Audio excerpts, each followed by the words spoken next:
Bonsoir à tous et bienvenue pour cette nouvelle cellule, pour cette nouvelle étude biblique en ligne. J'espère que cette étude biblique, cette vidéo, que moi, je vous trouve en bonne santé, que vous preniez bien soin de vous, des vôtres aussi, en cette période qui n'est pas simple, c'est le moins qu'on puisse dire. Continuez vraiment à vous encourager mutuellement, à prendre des nouvelles aussi les uns des autres. Continuez à vous exhorter aussi par des paroles d'encouragement. D'ailleurs, je remercie Dieu de voir toutes les initiatives qui ont débuté, toutes les initiatives d'encouragement, d'exhortation, de réunions de prière, etc. que je vois. J'ai vu des réunions de prière et d'exhortation sur l'application Zoom, des sessions de prière sur Facebook. C'est vraiment super, vraiment continuer comme ça, continuer à être dans cette unité de prière. C'est vraiment beau à voir cette unité de prière. Je vous encourage vraiment à continuer parce que, comme nous dit la parole de Dieu, la prière fervente du juste a une grande efficacité. Donc continuez à prier ensemble, continuez à intercéder ensemble et c'est comme ça qu'on passera cette crise ensemble dans l'unité. Pour l'étude biblique d'aujourd'hui, j'aimerais continuer en fait sur le thème des valeurs refuges. Donc on a commencé cette série de prédications, cette série d'exhortations sur les valeurs refuges mercredi dernier. Si vous vous rappelez, donc mercredi dernier, on est parti d'une question. D'ailleurs, si vous n'avez pas encore eu l'occasion d'écouter cette première étude biblique, je vous encourage vraiment à le faire. C'était très intéressant. C'est pas parce que c'est moi qui l'ai donné que je dis ça. C'était vraiment très intéressant sur les valeurs refuges. Et c'est surtout très pertinent au regard de la période qu'on est en train de vivre aujourd'hui. Donc je vous encourage vraiment à aller l'écouter et à méditer aussi, étudier aussi les passages qui ont été partagés ce jour-là. Donc la question qui nous était posée mercredi dernier dans Psaume 11.3, c'était « Quand les fondements sont ébranlés, le juste, que ferait-il » Quand les fondements sont ébranlés, le fidèle, que ferait-il? Quand les fondements sont ébranlés, le chrétien, que ferait-il? Et la réponse, on l'a trouvée dans Psaume 46, versets 1 à 4. D'ailleurs, c'est le verset que je vous ai envoyé ce matin par texto, pour ceux qui sont sur notre chaîne de diffusion, je veux dire, des SMS et de la parole. Quand les fondements sont ébranlés, le juste, qu'est-ce qu'il fait? En fait, il se réfugie auprès de son Dieu. Et donc, dans Psaume 46, on nous dit que quand la terre est bouleversée, les fidèles que nous sommes, que le fidèle que tu es, il peut se réfugier en Dieu et donc demeurer sans crainte. Ça veut dire que même en temps de crise comme maintenant, où la terre entière est bouleversée, notre Dieu reste notre refuge et celui en qui on peut trouver la paix. Donc ça, c'est vraiment quelque chose d'important. Notre Dieu reste notre refuge, celui en qui on peut trouver la paix. Et donc, ce qu'on a étudié mercredi dernier, c'était les valeurs justement au refuge. Quand on dit que Dieu est notre refuge, ça veut dire qu'il y a des valeurs refuges sur lesquelles on peut s'appuyer. Et c'est ce qu'on a étudié la semaine dernière. La parole de Dieu, premier refuge, première valeur refuge, qui est la base de notre foi. Deuxième valeur refuge, l'amour de Dieu. Et troisième valeur refuge, son alliance de paix qui nous donne de l'espérance. Et ensuite, le vendredi, on s'est penché plus en détail sur la première valeur refuge. Sur la première valeur refuge qui est la parole de Dieu. La parole de Dieu, et on s'est penché aussi sur notre attitude par rapport à cette parole. Notre attitude par rapport aux paroles de connaissance, notre attitude par rapport aux prophéties qui sont données. Et aujourd'hui, je voudrais qu'on étudie ensemble plus en détail une deuxième valeur refuge, qui est l'alliance de paix que Dieu fait avec nous et qui est génératrice d'espérance. L'alliance qui nous donne de l'espérance. Et donc on va commencer dans Ézéchiel chapitre 34, verset 25. Ézéchiel 34, 25. Vous pouvez le prendre avec moi ou vous pouvez juste le lire sur le côté. Ézéchiel chapitre 34, verset 25.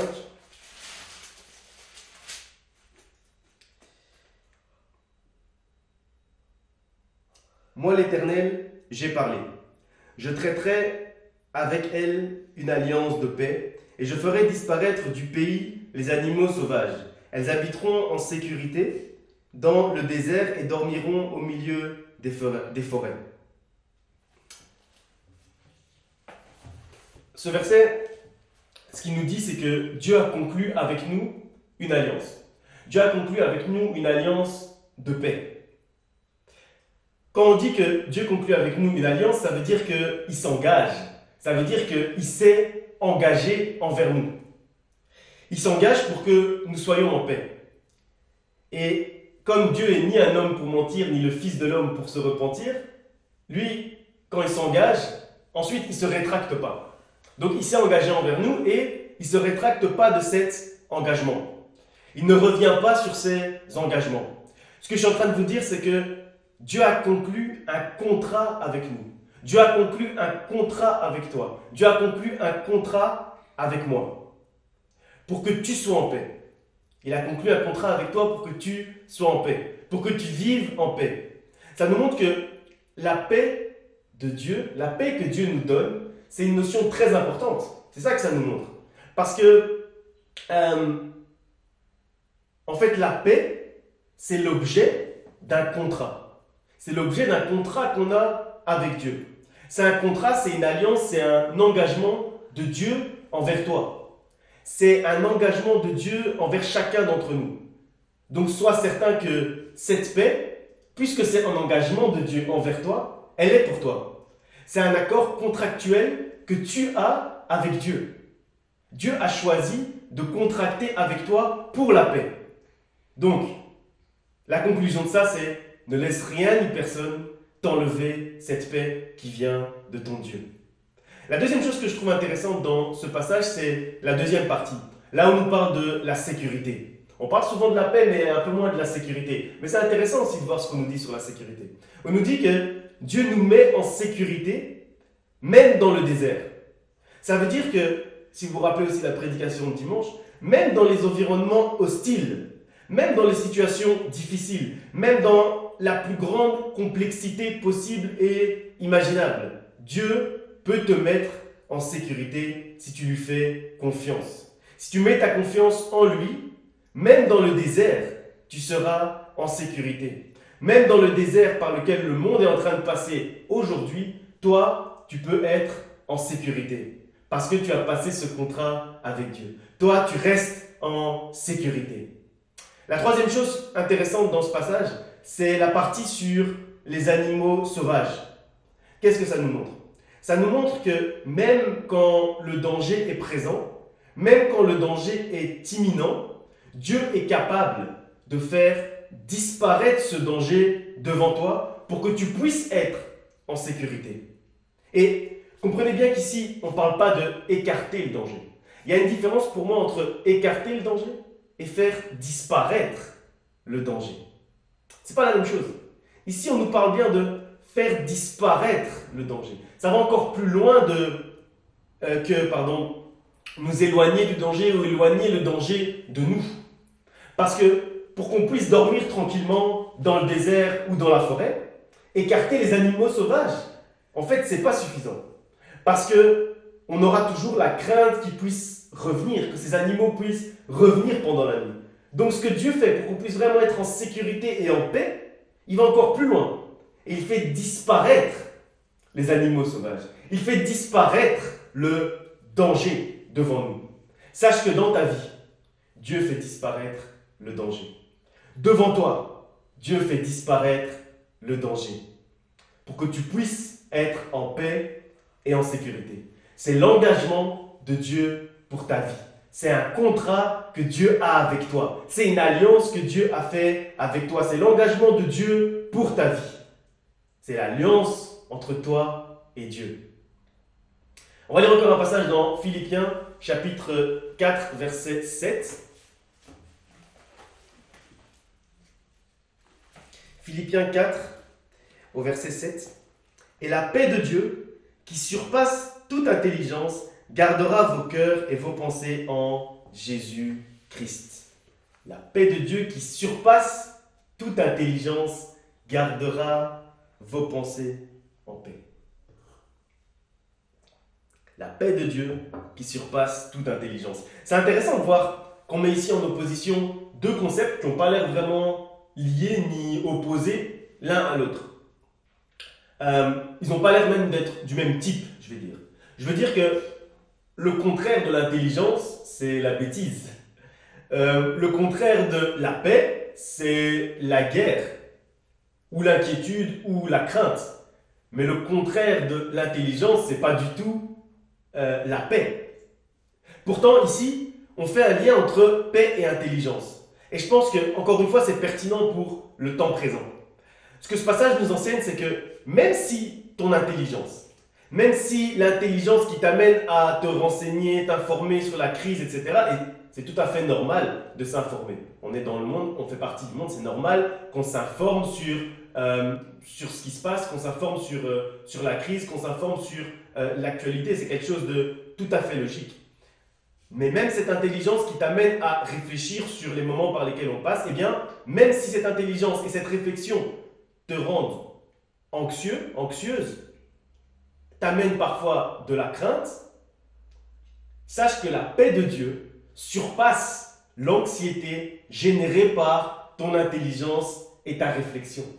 Même si l'ensemble des informations, des actualités, etc. que tu vas chercher t'amène de l'anxiété ou de la peur, de la crainte, sache que la paix de Dieu surpasse ces informations, surpasse l'anxiété créée par toutes ces informations, ton intelligence et ta réflexion. Moi, par exemple, mon père, il m'a toujours appris à bien m'informer, à connaître l'actualité. Et donc, je me renseigne sur l'évolution de la pandémie, sur les statistiques, sur les recherches qui sont faites, sur les différentes solutions, etc. Et ces informations, en fait, elles pourraient devenir anxiogènes, vu leur quantité. Mais, à un moment, la paix de Dieu surpasse ces informations, surpasse cette intelligence, surpasse ces réflexions. Et donc, malgré le fait que je sois informé, je reste en paix. Donc ne laisse pas l'afflux d'informations briser ta paix. Mon frère, ma soeur, ne laisse pas l'afflux d'actualités et d'informations briser ta paix. Parce que la paix de Dieu surpasse toute intelligence. Et la raison pour laquelle je vous dis que c'est très pertinent par rapport à la situation qu'on est en train de vivre aujourd'hui, face à la crise actuelle, la raison pour laquelle ce passage est très pertinent, c'est parce que justement, on est inondé d'informations, que ce soit sur les réseaux sociaux, à la télévision, dans les autres médias. On parle que d'une chose, c'est ce virus, cette pandémie, l'évolution, la manière dont on peut s'en sortir, etc., etc., etc. Et c'est normal, je ne veux pas dire que ce n'est pas normal, c'est tout à fait logique d'être concerné par l'actualité. Mais la clé, c'est de ne pas laisser cette actualité nous retirer notre paix. Parce que notre paix, c'est le fruit de notre alliance avec Dieu, c'est le fruit de notre contrat avec Dieu. Donc si tu laisses cette actualité te retirer ta paix, c'est comme si tu acceptes que le contrat que tu as avec Dieu soit un peu rompu. L'alliance que tu as avec Dieu soit un peu rompue. Et donc la clé, c'est de ne pas laisser cette actualité te retirer ta paix. Parce que la paix de Dieu surpasse cette actualité. Parce que la paix de Dieu surpasse ces informations. Parce que la paix de Dieu surpasse cette intelligence, cette réflexion. On va encore lire un passage dans Psaume chapitre 119, versets 165 et 166. Psaume 119.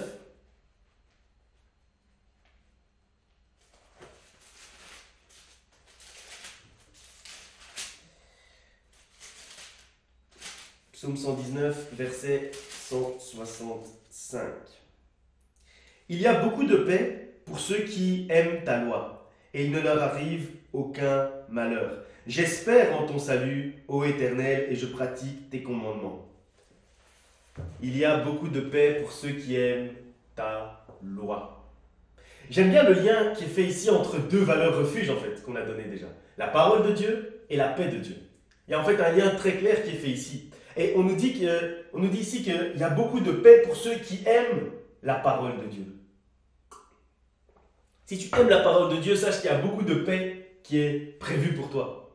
Si on fait le lien avec ce qu'on vient de dire juste avant, s'informer c'est bien. Être au courant de l'actualité, c'est une bonne chose. Mais n'oublions pas d'aimer la parole de Dieu.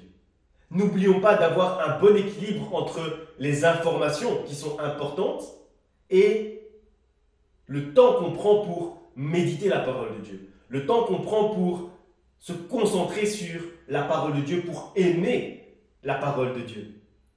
Ayons un bon équilibre. Et c'est là la clé en fait pour conserver votre paix. Pour conserver ta paix, c'est là la clé. Peu importe l'afflux d'informations, si tu t'appuies sur la parole de Dieu, tu garderas ta paix. Parce qu'il y a beaucoup de paix pour ceux qui aiment la parole de Dieu. Alors, aime la parole de Dieu et tu seras en paix.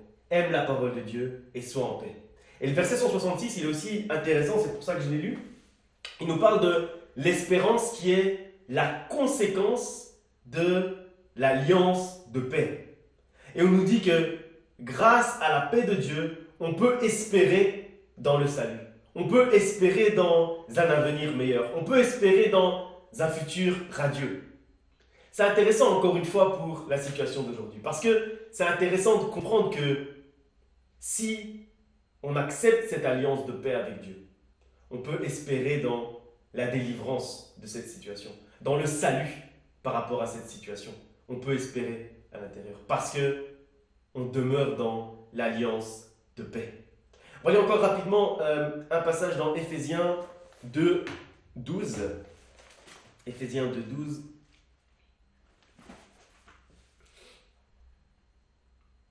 Souvenez-vous que vous étiez en ce temps-là sans Christ, privés du droit de cité en Israël, étrangers aux alliances de la promesse, sans espérance et sans Dieu.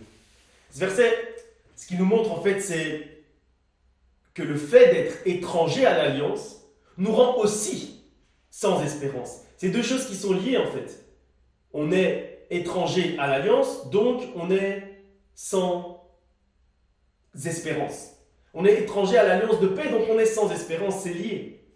Si on est étranger à l'alliance de paix, alors on est sans espoir et sans espérance pour demain. Vous savez, si aujourd'hui vous êtes en paix, alors vous pouvez penser à demain avec de l'espérance. Vous pouvez penser à votre futur avec de l'espérance. Mais si vous êtes déjà anxieux aujourd'hui, si vous êtes déjà dans la crainte, dans la peur aujourd'hui, vous perdez votre espérance pour demain.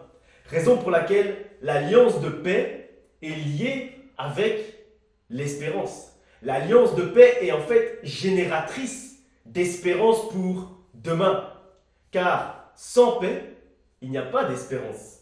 Alors, toi, je t'encourage, je t'exhorte à être en paix et à espérer pour demain. Sois en paix aujourd'hui pour espérer pour demain.